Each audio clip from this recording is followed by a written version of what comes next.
দুনিয়ার সব থেকে কম খরচে আজকে পিৎজা তৈরি করে দেখাবো। তো এর জন্য হচ্ছে একটা পাত্রে হাফ কাপ কুসুম গরম পানি নিয়েছি, সেই সাথে 1 চামচ ইস্ট দিয়ে দিয়েছি আর 3 টেবিল চামচ চিনি দিয়ে দিয়েছি। এগুলোকে একটু মিশিয়ে নিয়ে এখানে 2 টেবিল চামচ পাউডার মিল্ক দিয়ে দিয়েছি।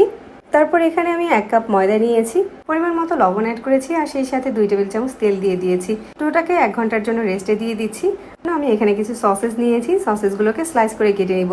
চিকেন সসেসের পরিবর্তে চাইলে চিকেনটাও ব্যবহার করতে পারেন। এই ফাঁকে ময়দার ডোটা ফুলে একদম ডাবল হয়ে গিয়েছে।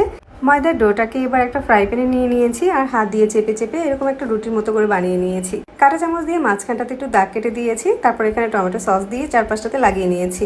উপরে সসেসগুলো বসিয়ে দিয়ে মোজারেলা চিজ দিয়ে দিয়েছি, ক্যাপসিকাম দিয়ে দিয়েছি, কাঁচামরিচ কুচি আর পেঁয়াজের পাপড়ি, চিলি ফ্লেক্স আর অরিগানো দিয়ে দিয়েছি। ঢাকনা দিয়ে ঢেকে পিৎজাটাকে 10 মিনিটের মতো চুলার আঁচ কমিয়ে বেক করে নিয়েছি। তো আমাদের পিৎজাটা একদম তৈরি। এই পিৎজার টেস্ট নামি দামি ব্র্যান্ডের পিৎজা থেকে কোনো অংশে কম হবে না।